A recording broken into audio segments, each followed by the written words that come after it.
Hello friends, in this chapter we will cover the following points. Combination of capacitor in parallel and series, dielectric, capacitor with a conducting slab, variable capacitor, formula when battery is connected and disconnected. Capacitor in parallel. When the positive plates of all the capacitors are connected to one common point, say A.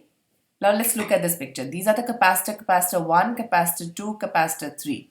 So when all of these positive plates are connected together, say to point A, and all these negative plates are connected to one point, say B. So the negative plates of another common point are connected to another common point B. The capacitor are said to be connection in parallel. Okay. All the capacitor have common potential difference V, but different charges. So here the potential across all the capacitors C1, C2, C3 will have same potential, which is V, but the charges is distributed. The charge from here, some part goes here, some part goes here, some part goes here. The total charge Q gets distributed in Q1, Q2, Q3 form.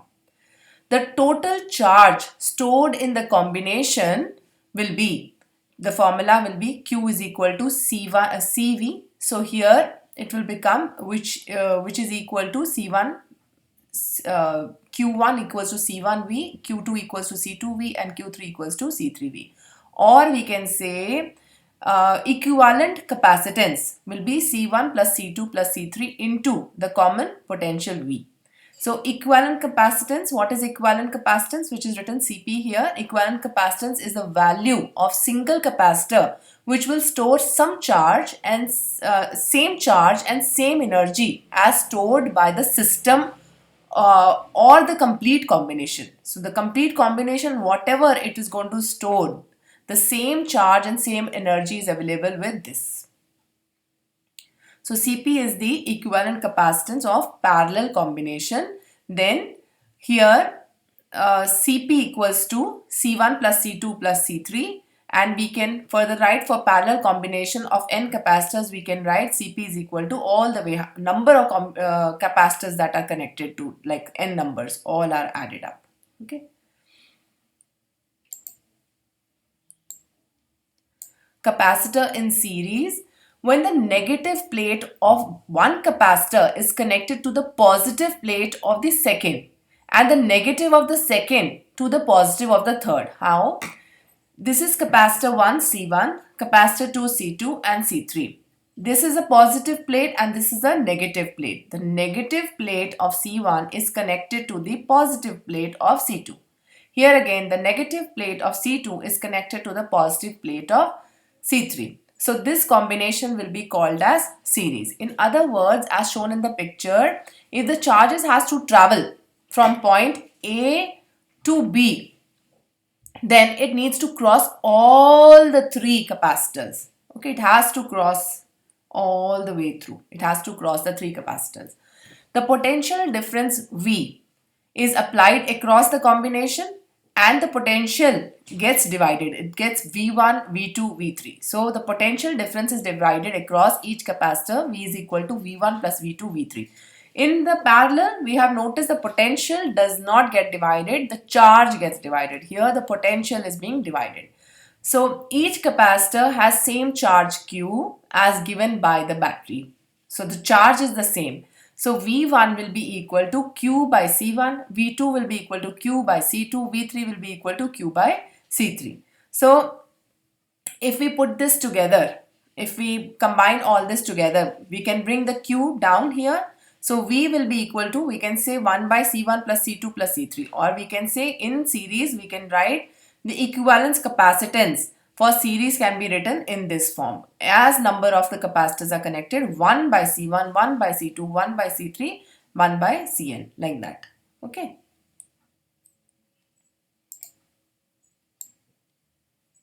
Dielectric. Dielectric is a substance which does not allow the flow of charge, but allows the electrostatic force on one another through it. So in other words, dielectric are non-conducting substance. It turns out that the field induces dipole moment by stretching or reorienting molecules of the dielectric.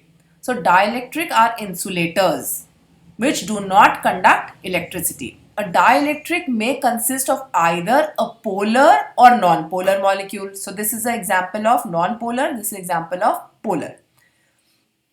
A molecule in which the center of the mass of positive charge does not coincide with the center of the mass of the negative charge is called a polar molecule, like this. This is the center, the positive and the negative. So this is a creating a dipole. So in other words, it's already a dipole.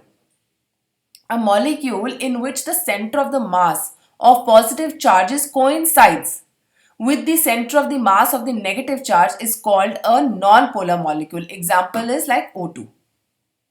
Okay, here they are together.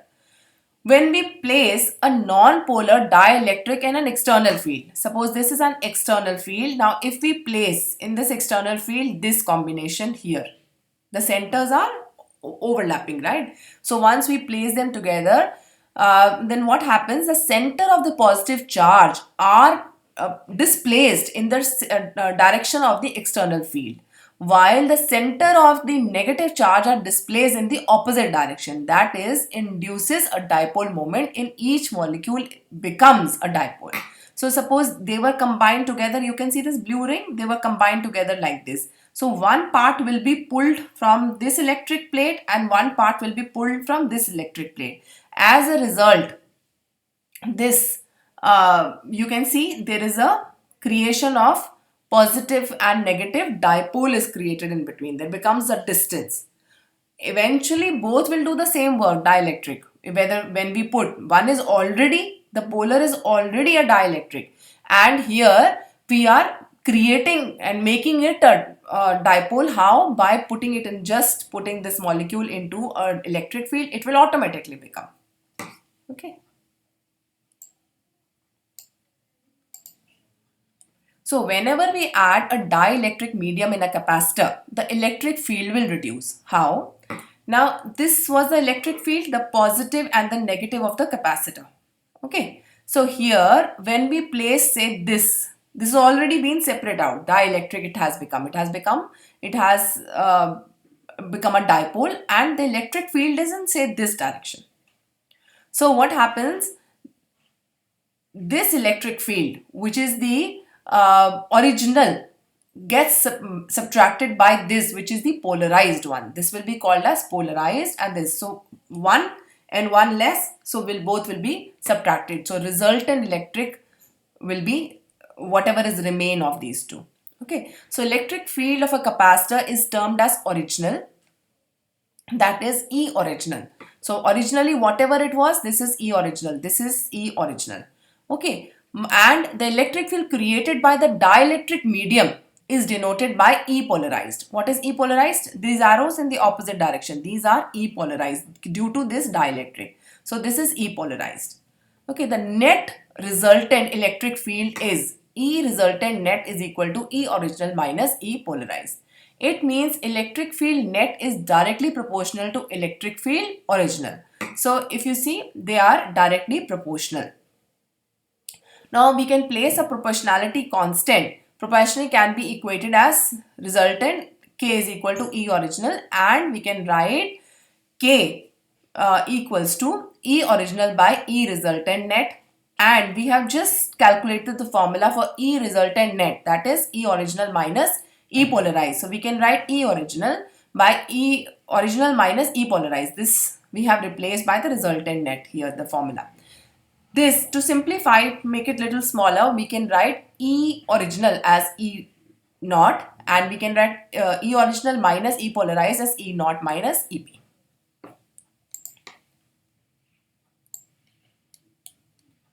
Now the same thing in terms of sigma. In area, what is sigma? The area charge density. Okay. So the induced dipole moment developed per unit volume of a dielectric when placed in an external electric field is called polarization density. So it is denoted by P. Here we note that the sigma is a scalar quantity. This is a scalar quantity and P is a vector quantity. To equate them, we multiply P with normal direction 1 unit vector, say n. So that will make it both vectors, right? So to equate them, we multiply P with 1 unit vector in normal direction. So the formula becomes sigma is equal to P dot n cap, which is the normal direction, 1 unit. Okay. Now we already know the E resultant net equals to E original minus E polarized from the last slide. Similarly, we can write sigma resultant net equals to sigma original minus sigma polarized.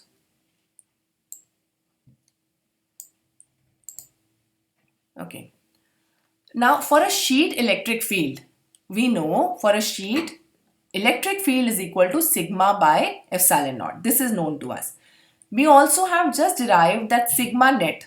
From the previous video, we have derived these two formulas, that is sigma resultant net is equals to sigma original minus sigma polarized. From where is this coming? Here, see. This. Sigma resultant net equals to sigma original minus sigma polarized. So placing it E is equal to sigma by epsilon naught. Instead of writing sigma net, we are replacing it by sigma original minus sigma polarized. And then we can rewrite it as sigma O, which is sigma original minus sigma P, which is sigma polarized by epsilon naught. So this becomes one another formula. Sigma can be replaced by Pn. Now this sigma P can be replaced as Pn. So in this formula that we have kept here, we are going to write P dot n. So if this is dot n, we are multiplying both the sides with dot n. So here we can write dot n. Okay, so bringing sigma original to one side, if we want to bring out of this formula, we want to bring sigma on one side. If we bring sigma on one side, we can rewrite this equation as epsilon naught E dot n cap plus P dot n. Taking out n cap as common, keeping it outside here, we can make it sigma E plus P. Now this sigma E plus P can be written as electric displacement. So we can rewrite this formula as P is equal to D minus, in this formula we are bringing P on one side. So we can write P is equal to, P is coming from this here, and D minus epsilon naught E, written like this. Now the term electrical susceptibility refers to a chi. What is chi? This symbol like X. Now is a proportionality constant. Okay. In simple term, let me explain you this. If we add a dielectric medium in a field, we note that some charges are polarized. Then we repeat the experiment with some other dielectric material. Here the number of charges that get polarized are not the same. It can be more, it can be less. So if the second dielectric medium is more, then we say susceptibility of that material is more. So this is that symbol. So susceptibility is polarized electric field by electric field. So relationship between K, the constant K, and chi is K is equal to 1 plus 1 plus chi. So this is the relationship between K and the chi. Okay. Now we have also originally derived this formula, E resultant is equal to E original minus the E polarized. Here E polarized can be written as the sigma by epsilon naught. Okay. Now this can be written as, we can rewrite this as P by E. Okay. So we come to know E is equal to sigma dot, instead of writing EP, we are putting this formula of EP here. So we get E is equal to E original minus this EP sigma, E sigma naught here. Okay. Now in place of P, we are putting this formula P is equal to epsilon naught chi E, which is coming from here. Okay. So we are putting this value in place of P. So when we do that, it becomes E equals to E naught minus epsilon naught x E from here. Now dividing all of it with both the sides with E, just the left side and the right side, E and E will get cancelled. This will become 1 equals to E original by E minus remain will be the chi. So here we know if this E original by E is K, which is the K is equals to capacitance with dielectric and capacitance without dielectric. So we come to know this formula that we have derived, which is K equals to 1 by chi.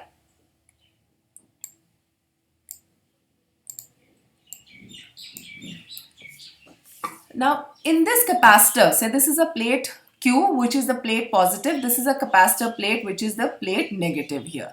Now we can place a slab, which is like a dielectric slab, or we can put the liquid as a dielectric, or we can put the combination.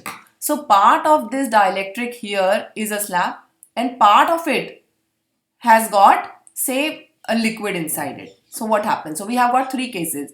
Dielectric with no slab. This is the formula. C is equal to K epsilon naught A dA that we have derived. With the slab, it will become D minus T. And now we are deriving the formula with slab and dielectric both together. So if the distance between them is D and this T is the size of the slab. Okay. So T is the size of the slab. So if we consider T as the thickness of the slab, then total distance between the plates can be written as D minus T. So the new capacitance with the slab formula is, what is the slab formula? C is equal to epsilon naught A D minus T. That's the distance. Okay. Now we also know potential V is equal to E dot dr. This is one formula that we are aware of. Here dr is in two parts. One is D minus T and one is the T. This is the T. Whatever is remaining, D minus T will be this part and this part. So adding these two up, this will be D minus T. So we can write potential equals to E naught D minus T plus E, and what is the another distance, which is the slab size, which is T. Okay, that's the slab size. So this. Now we also know E equals to electric field original by K, right? So instead of writing E, we can replace it by this formula that we have written here for the K constant. Okay. Now in this formula, taking out E naught common, so we have written E naught common, D minus T plus T by K is remaining.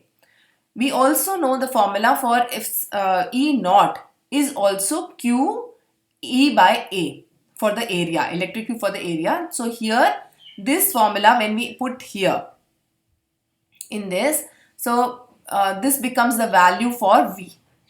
This becomes the value for V. We know the formula for C is equal to Q by V. Therefore, when we place Q and the remain of this complete formula that we have derived here, we come to know the formula for the slab will become this.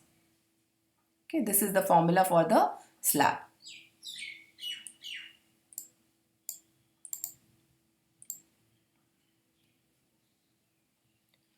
Parallel plate capacitor formula for the cylinder for the ring. Okay, this is for the cylinder for the ring. So you can note these down. These are mainly the IIT questions. Sometimes they ask, and sometimes, you know, if they have, say, dielectric constant K1, this is the normal K1 and this is for the constant K2 with the two different materials or whatever. So we can add them up and write it as this. This will become K1 plus K2 will become the total. So now understanding this part, which is a variable capacitor.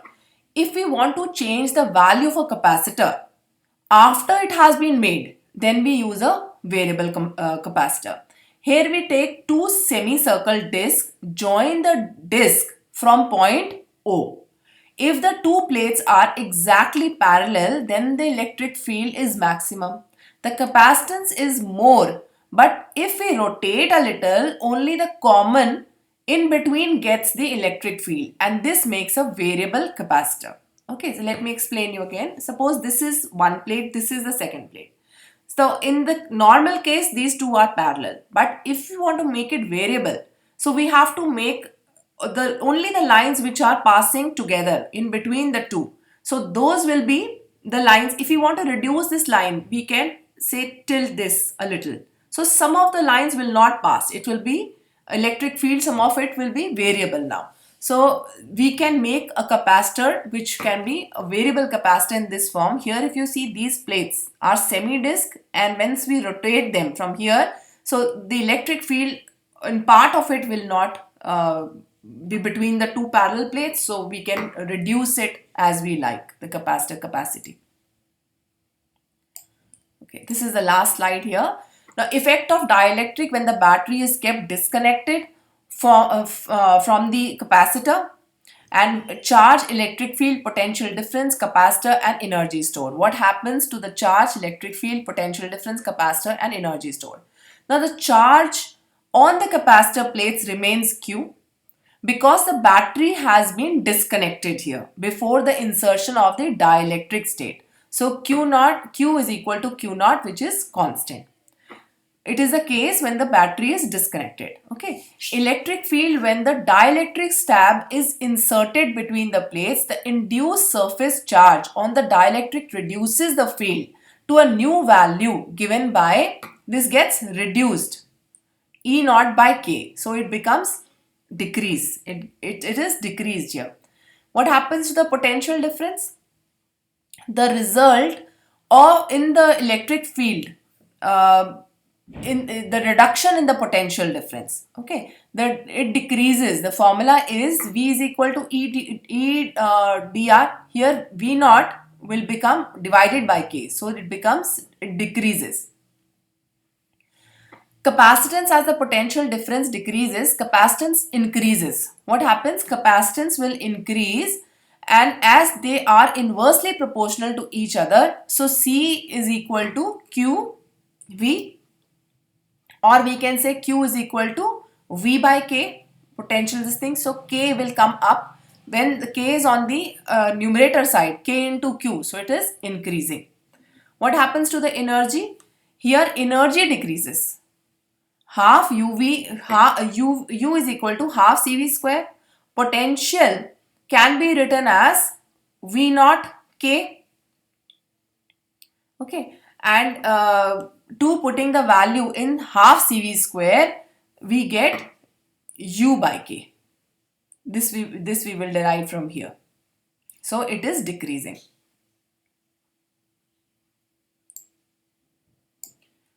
Now, effect of dielectric when the battery remains connected across the capacitor. This part, when in case the battery is connected, what happens? The charge on the capacitor plates increases.